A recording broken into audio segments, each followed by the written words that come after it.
Did you enjoy the $18 million estate your grandmother left you? My son asked casually over dinner, as if he were asking about the weather, and I remember blinking at him, certain I had misheard something so absurd it didn't belong in my life at all. What estate? I replied, my voice quieter than I intended, but steady, because at 71, you learn that confusion doesn't need to be loud to be powerful. Ryan froze for just a fraction of a second, the kind of pause most people would miss, but I didn't. I had spent decades reading people in silence. His wife, Sophia, reached for her wine glass too quickly, her fingers tightening around the stem as if she needed something to hold on to. Mom, you know, Grandma's property, Ryan said, forcing a smile that didn't reach his eyes, and I felt something shift inside me, something small but undeniable, like a loose thread finally being pulled. I had lived in the same modest two-bedroom house for nearly 15 years, counting grocery receipts, stretching my social security checks, telling myself that this was simply what life looked like after loss, after retirement, after everything quieted down. I never questioned why my son, who once worried about student loans and rent, suddenly drove a luxury SUV and talked about investment opportunities and expansion projects, like he belonged in a world I had never been invited into. I trusted him. I trusted them. That was my first mistake. The dining room felt colder than usual that night, even though the thermostat read 72 degrees. The overhead light cast sharp shadows across the table, making everything look slightly off, like a photograph that had been altered just enough to feel wrong. I studied Ryan's face, searching for the boy I had raised, the one who used to sit at this very table doing homework while I cooked dinner, the one who once told me I would never have to worry about anything when he grew up. He couldn't meet my eyes now. Sophia leaned forward, her voice smooth, practiced. Evelyn, maybe you just forgot. It's been years. There were a lot of documents, a lot of transitions after your mother passed. I stared at her, at the careful way she chose her words, at the gentle tone that somehow felt more like instruction than concern. Forget? I remembered every detail of my mother's passing. I remembered the hospital room, the quiet hum of machines, the way her hand felt in mine as she told me, everything I have is yours. Don't let anyone take that from you. I hadn't forgotten anything. That was the problem. I didn't receive any estate, I said, more firmly this time, and the silence that followed was immediate and heavy. Ryan shifted in his seat. Sophia's smile tightened, just slightly. And in that moment, I understood something I couldn't yet explain. There was a version of my life they believed I was living, and it wasn't the one I knew. The conversation moved on, or at least they tried to move it on, but I barely heard a word after that. My mind kept circling back to the same question, over and over again. What estate? Later that night, after they left, I stood alone in my kitchen, staring at the stack of unpaid bills on the counter, at the flickering light above the sink that I kept meaning to fix, but never did because I was trying to save money wherever I could. $18 million. The number echoed in my head like something out of someone else's story. Not mine. Never mine. And yet, the look on Ryan's face had been real. The tension in Sophia's voice had been real. Something had been said that wasn't supposed to be said. I walked slowly to the window, looking out at the quiet street where nothing ever seemed to change, and for the first time in years, I felt something stir beneath the routine of my days.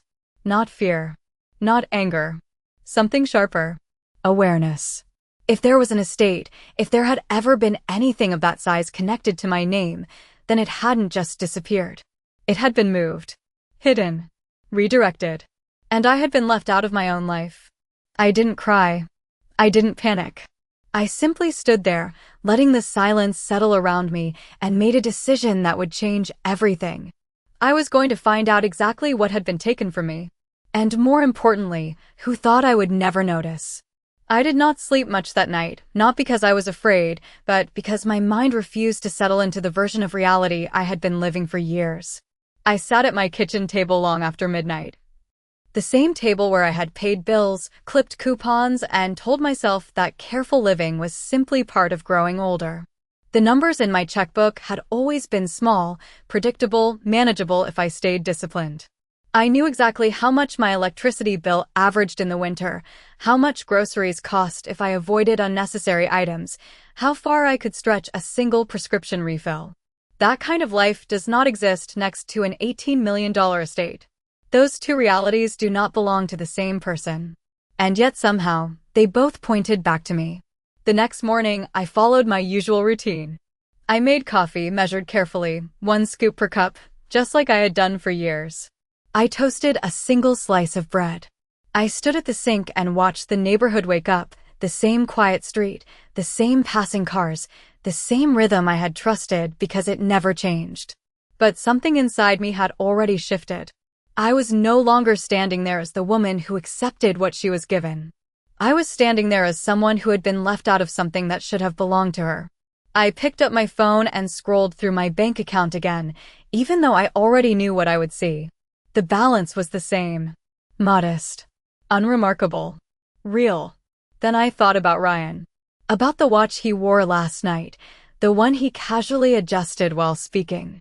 I had seen enough advertisements over the years to recognize it was not inexpensive. I thought about the way Sophia talked about renovations, about travel, about investments that required more money than I had ever held at one time in my life.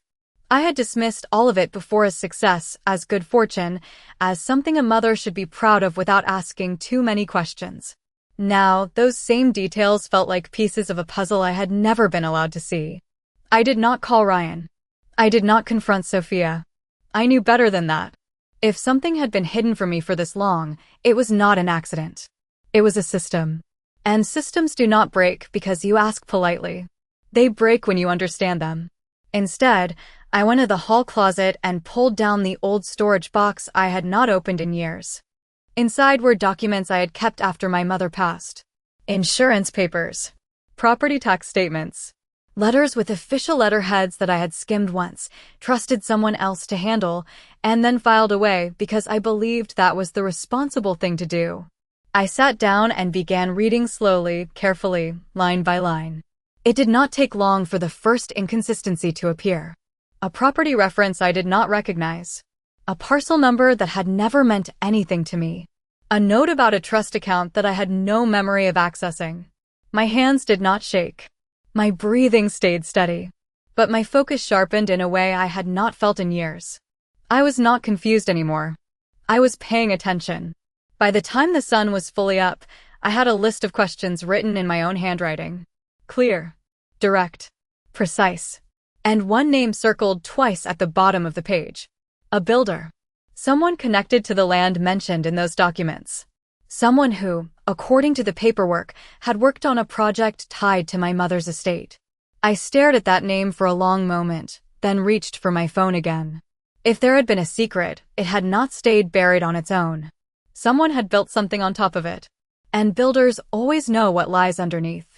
I did not wait long before making the call, because hesitation felt like the one thing that had kept me in the dark all these years, and I was no longer interested in being patient with something that had clearly not been patient with me. The number listed in the document rang twice before a man answered, his voice steady, professional, the kind of voice that belonged to someone used to building things that lasted. Michael Hayes, he said, and I could hear the faint sound of machinery in the background, the distant hum of work in progress. My name is Evelyn Carter, I replied, keeping my tone even, controlled, as if I were asking about something ordinary. I believe you worked on a property connected to my mother's estate several years ago. There was a pause on the other end, not long, but long enough to confirm that I had reached the right person. Ma'am, he said slowly, I have been wondering when I might hear from you. I did not react to that. I did not ask him what he meant. I simply listened. Because sometimes people reveal more when you let them fill the silence themselves. The lake property, he continued, the one under the Carter Family Trust. I oversaw construction there about 6 years ago. I closed my eyes for a moment, not out of shock, but to study the clarity forming in my mind. A trust. Construction. 6 years. I was not aware of any construction, I said, and my voice did not waver. I was not informed of any property. Another pause, heavier this time. Then I think we need to talk in person, he replied. Because as far as my records show, you are the legal owner of that land. The words settled over me without noise, without drama, but with a weight that changed everything. I did not gasp. I did not interrupt. I simply let the truth land where it needed to land. "Where are you located?" I asked. "About 40 minutes outside the city," he said. "Near Lake Morrison. I can meet you there, or I can come to you." I glanced at the documents spread across my table, at the notes I had written in my own hand, at the life I had believed was complete in its limitations. "I will come to you," I said. We agreed on a time that afternoon, and when I ended the call, I remained seated for a long moment, staring at nothing in particular. 40 minutes away. For 6 years, something had existed with my name attached to it, and I had never once been invited to see it. That was not an oversight. That was a decision. I stood up slowly, folded the documents with care, and placed them back into the box, but this time I did not return the box to the closet. I left it on the table, visible, present, like something that refused to be hidden again. When I stepped outside, the air felt different, sharper somehow, as if the world had been waiting for me to notice it properly. The drive was quiet. I did not turn on the radio. I did not distract myself with anything unnecessary. I followed the directions Michael had given me, watching as the city faded into open roads, then into stretches of land that grew more expansive with every mile. At exactly 42 minutes, I saw the entrance he had described. A long gravel driveway, lined with trees that had been intentionally planted, not wild, not accidental. Designed. Maintained. Built. I slowed the car and turned in, the tires crunching softly beneath me, and as the road opened up, I saw it. A house. Not modest. Not temporary. A full estate, sitting on land that stretched farther than I could see from where I was. Clean lines. Large windows. Carefully structured landscaping. Everything about it spoke of intention, of investment, of someone who had expected this place to be used, lived in, claimed. I parked the car and stepped out, the silence around me almost complete except for the faint sound of water in the distance. Michael stood near the front of the house, waiting as if he had been expecting this moment for a long time. He nodded once when I approached. "Mrs. Carter," he said, respectful, certain. "This property," he gestured toward the house behind him, "was built under your authorization." I looked at him, then at the house, then back at him again. "No," I said quietly. "It was built without my knowledge." He studied me for a second, then gave a small, understanding nod. "Then I think," he said, "you're about to learn exactly who has been living your life for you." I did not step inside the house immediately, because something told me that crossing that threshold without understanding what I was looking at would make me part of a story that had been written without me, and I was not ready to play that role anymore. Instead, I stood there on the gravel, taking in every detail, the symmetry of the structure, the clean edges of the windows, the way the driveway curved just enough to create a sense of arrival. This was not a temporary build. This was not a casual investment. This was a place someone had planned to belong to. "Who has been living here?" I asked, my eyes still moving across the property, noting the small things now, the recently trimmed hedges, the faint tire marks near the garage, the subtle signs of regular use. Michael did not answer right away. He watched me the same way he had when I arrived, as if measuring what I already understood. "Your son," he said finally. "And his wife." The words did not hit me like a shock. They settled into place like the final piece of something I had already begun to see. Ryan. Sophia. The careful conversations. The controlled information. The quiet distance that had grown between us over the years. I nodded once, not because I accepted it, but because it confirmed what no one had said out loud. "How?" I asked. "How did they build this without me knowing?" Michael reached into a folder he had been holding and pulled out a set of documents, handing them to me without hesitation. "Authorization forms," he said. "Permits. Financial approvals. Everything was signed under your name." I took the papers and looked at them closely, not skimming, not rushing. My signature was there. Clean. Familiar. Exact. And completely false. I traced the ink lightly with my finger, recognizing the shape, the way the letters curved, the pressure points where I always pressed harder without realizing it. Someone had practiced this. Someone had studied me closely enough to replicate me. They told me you preferred not to be involved directly, Michael continued. That you trusted them to manage everything. That you wanted the project completed quietly. I let out a slow breath, not of frustration, but of recognition. This had not been a single decision. This had been a pattern. A narrative built carefully over time. And you never questioned it? I asked, not accusing, just asking. Michael shook his head slightly. At the time, no. Everything checked out on paper. The trust was legitimate. The funding came through properly. The documentation matched. There was no reason to suspect anything was wrong. That was the problem. Everything had been designed to look right. Not just to function, but to avoid questions entirely. I looked back at the house, at the life that had been built here without my knowledge, and for a brief moment, I allowed myself to remember something else. Ryan as a child, sitting at the kitchen counter, asking me how signatures worked when he saw me sign a check for the first time. It is how people know it is really you, I had told him. It means you agreed. He had watched carefully, repeating my name on scrap paper until he got it right, laughing when the letters looked uneven. I had forgotten that moment. He had not. I handed the documents back to Michael, my expression calm, my thoughts precise. Do they know you contacted me? I asked. No, he said. I did not reach out to them. I reached out to you. That mattered. That meant this moment belonged to me, not to them. I took one last look at the property, at the scale of what had been hidden, at the years of decisions made without my consent, and I felt something settle into place inside me. Not anger. Not even betrayal in the way people usually describe it. Something colder. Clearer. Control. Thank you, I said to Michael, for telling me the truth. He nodded once, as if he understood that what came next would not be loud, would not be dramatic, but would be final in its own way.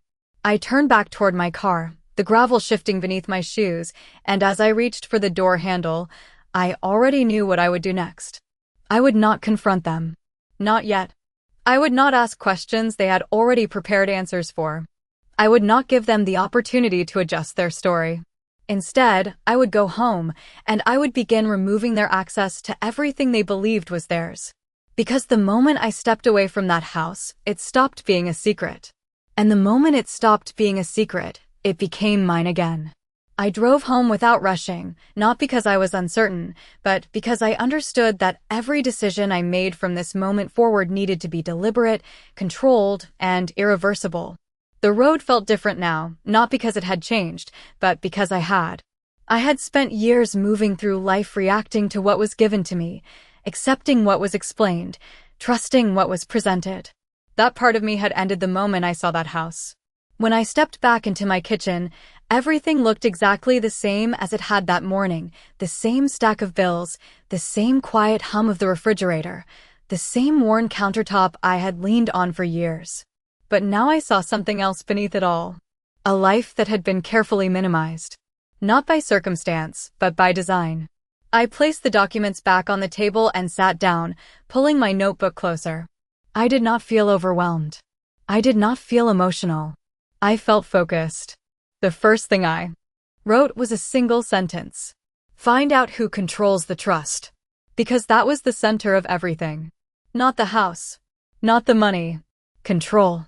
I reached for my phone and searched for the number of a law office I had not contacted in over a decade, a firm that had once handled paperwork for my mother when she first established her estate. The receptionist answered with the same polished tone I remembered, and when I gave my name, there was a brief pause before she said, "One moment, Mrs. Carter." That pause told me something important. My name still meant something in a place I had been told I no longer needed to be involved in. When the attorney came on the line, his voice was older now, slower, but still precise.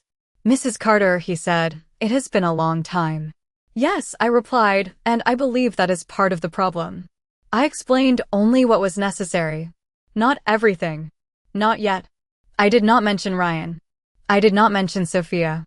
I simply asked a question that mattered more than anything else. Am I still the primary beneficiary and controlling party of the Carter family trust?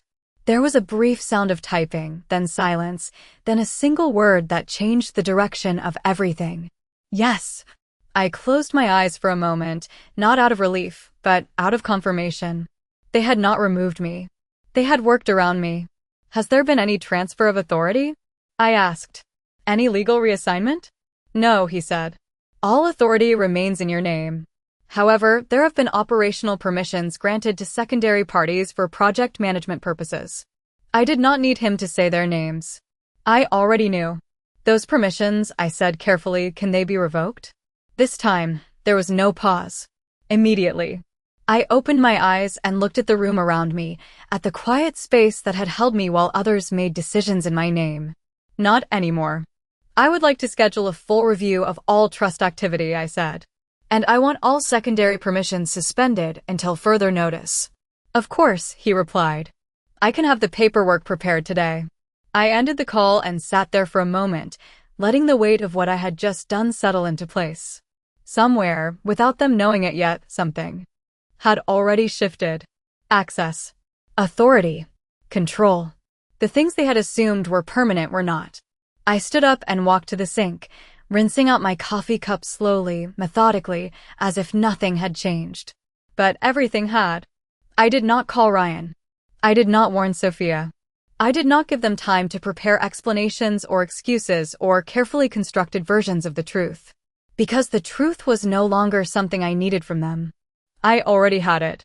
And now, for the first time in years, I had something else. The ability to act without asking permission. I dried my hands, returned to the table, and wrote one more line beneath the first. Let them find out when it is too late.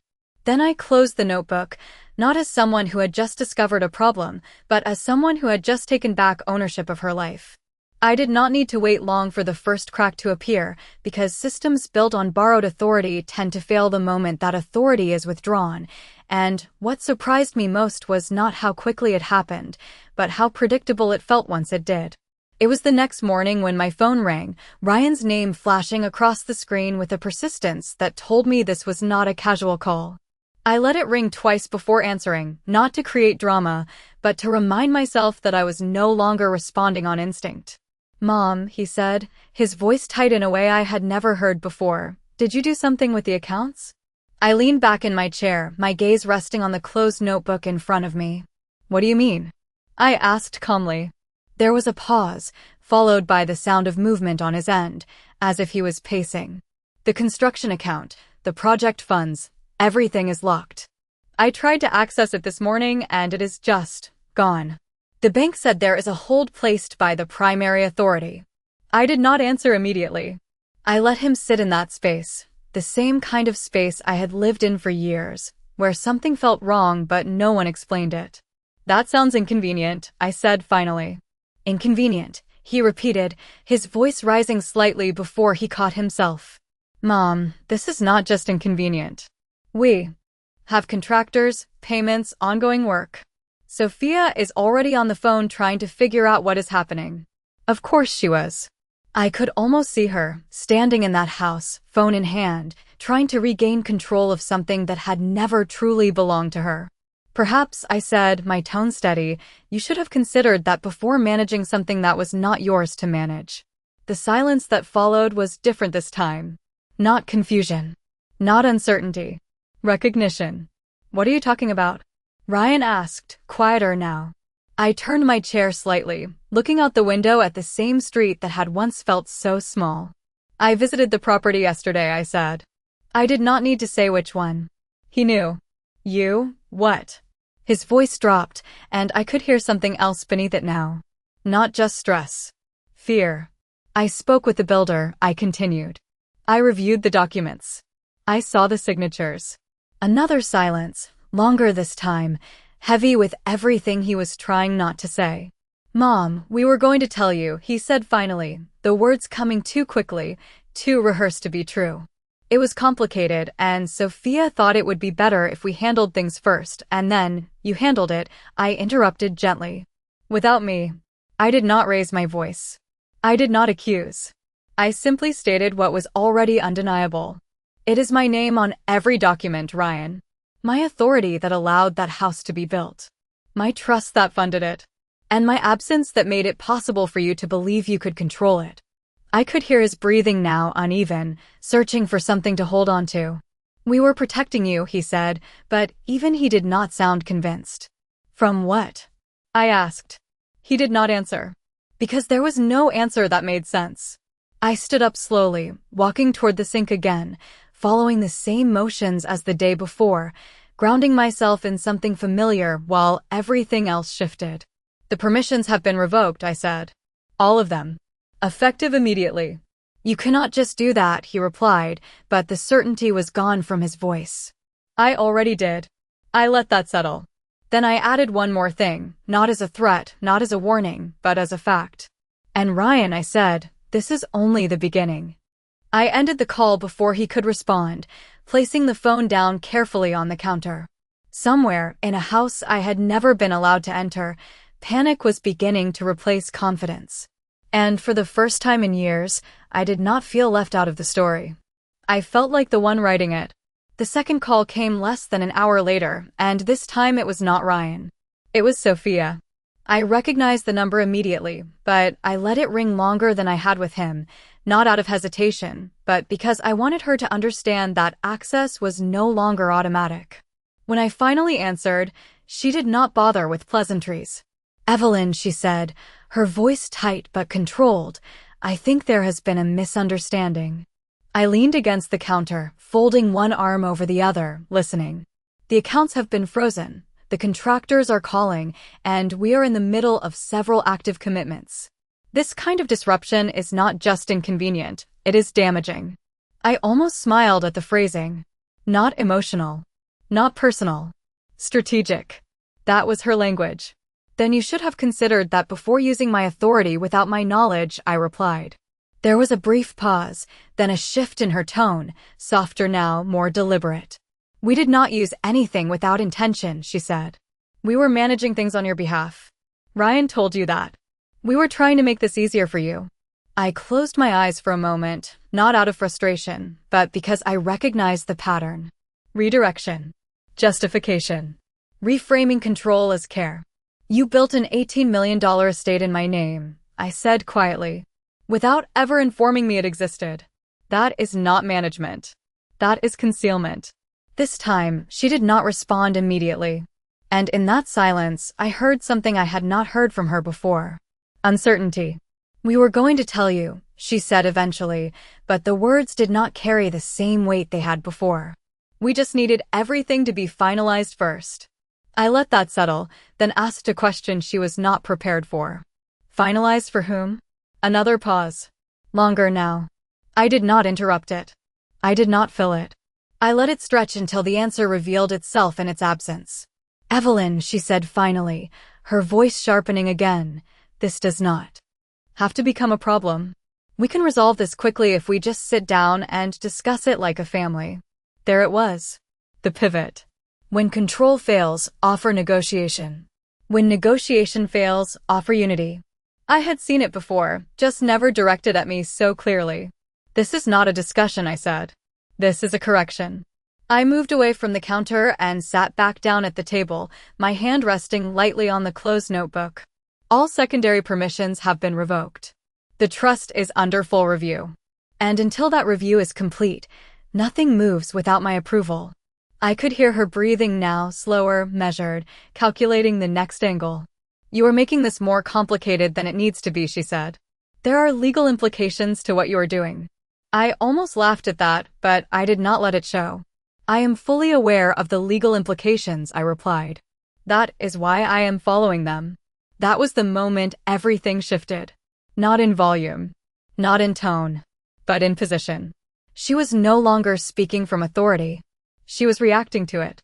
"Ryan is on his way over," she said, as if that would change something. "We think it is best if we handle this in person." I looked at the clock on the wall, then back at the notebook, then out the window. "That would be a mistake," I said calmly. "Because if you come here unprepared, you will not like what you hear." There was no response this time. Just the faint sound of her exhaling, followed by the line going quiet. When the call ended, I placed the phone down slowly, my reflection faintly visible in the dark screen. For years, I had been spoken around, spoken for, spoken over. Decisions had been made with my name attached, but my voice removed. That had ended. Not with an argument. Not with a confrontation.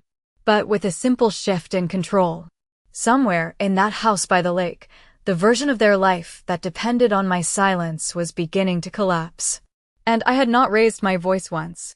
I did not have to wait long for them to arrive, because people who are used to control do not sit comfortably in uncertainty, and by the time I heard the sound of tires pulling into my driveway, I was already seated at the table, the documents arranged neatly in front of me, the notebook closed but present, exactly where I wanted it to be. I did not rush to the door. I let them knock. Once.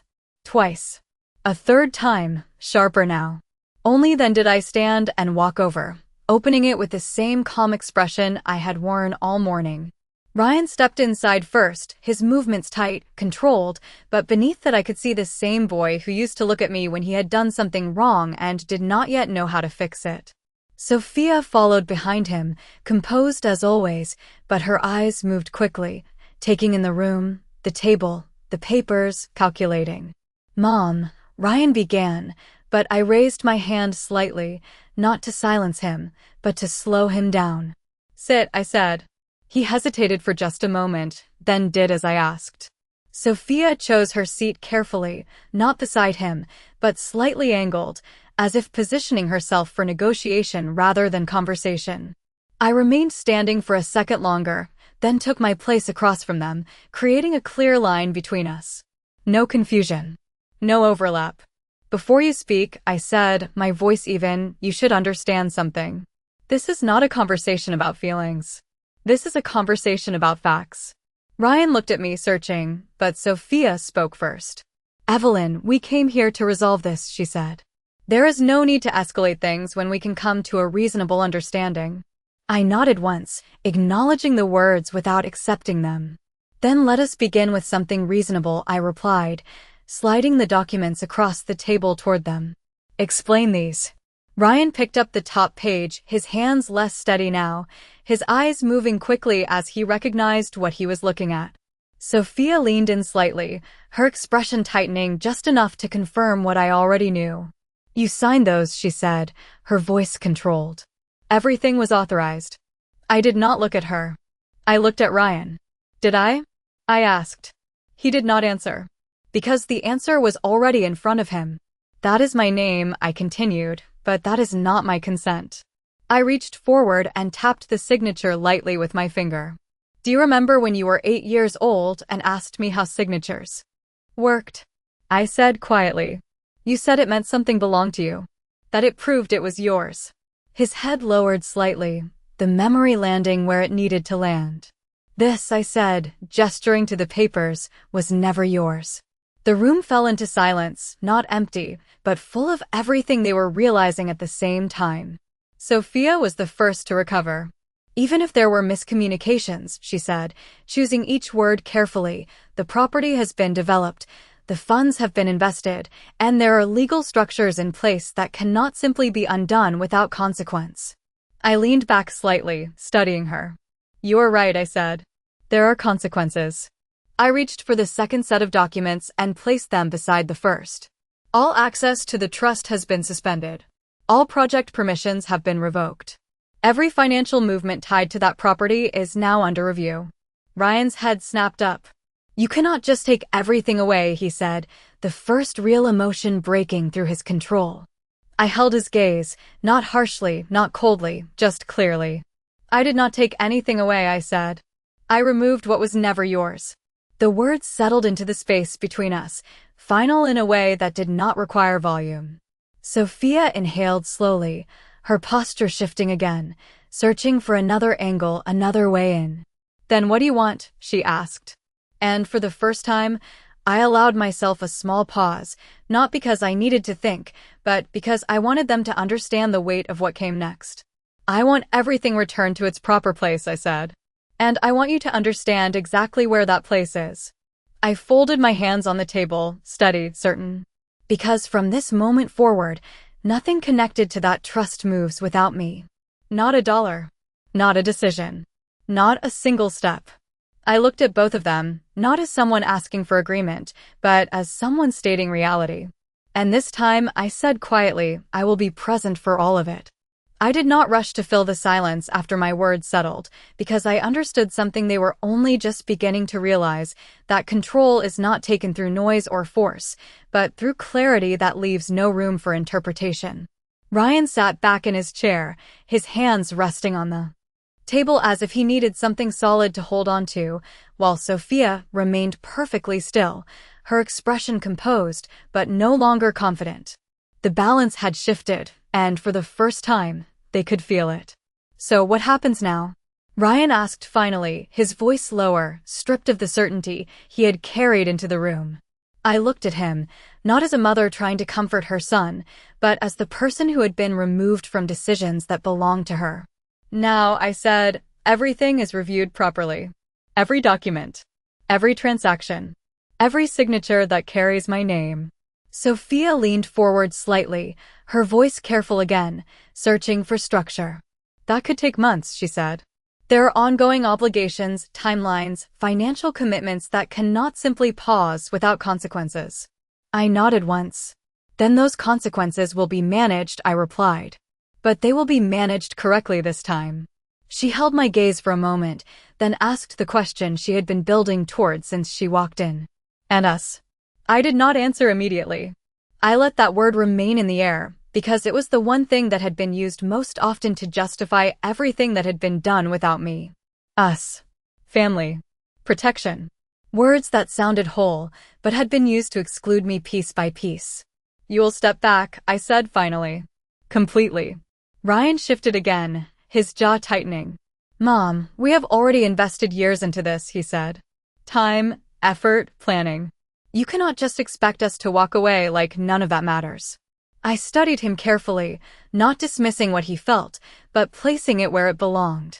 It matters, I said. But it does not override ownership. I reached forward and gathered the documents into a single stack, aligning the edges with precision before setting them down again. You made decisions, I continued. You built something. You created a structure. But you did it using something that was never yours to use without permission. Sophia exhaled slowly, her composure thinning just slightly at the edges. So what are you saying? She asked. That we lose everything? I shook my head once. No, I said. You do not lose everything. I paused just long enough for that to register before I finished. You lose control. The distinction landed exactly where it needed to. Ryan looked at me then, not as someone trying to argue, but as someone beginning to understand the full scope of what had happened. And the house, he asked quietly. I did not look away. That house, I said, will be handled according to the trust. Not according to assumptions. Not according to convenience. According to what was always intended. The room fell quiet again, but this time it was not tense. It was settled. Final in a way that did not require repetition. Sophia sat back slowly, her hands folding together, her mind already moving, adjusting, recalculating what this meant for her next move. But there was nothing left to negotiate. Not today. Not like this. I stood up, signaling without words that the conversation had reached its conclusion. Ryan followed a moment later, slower this time, as if the ground beneath him had shifted, and he was still learning how to stand on it. Sophia rose last, her posture still composed, but her silence saying more than any argument could have. I walked them to the door, not as a gesture of courtesy, but as a closing of something that had been left open for too long. When Ryan stepped outside, he paused, turning back slightly. I did not think you would ever, he began, then stopped, unable to finish. I met his eyes, steady, unshaken. That was the problem, I said. He nodded once, not in agreement, but in understanding. Then he walked away. I closed the door gently, the sound soft but definitive, and stood there for a moment in the quiet that followed. Nothing in the room had changed. The same table. The same walls. The same light filtering through the window. But everything felt different.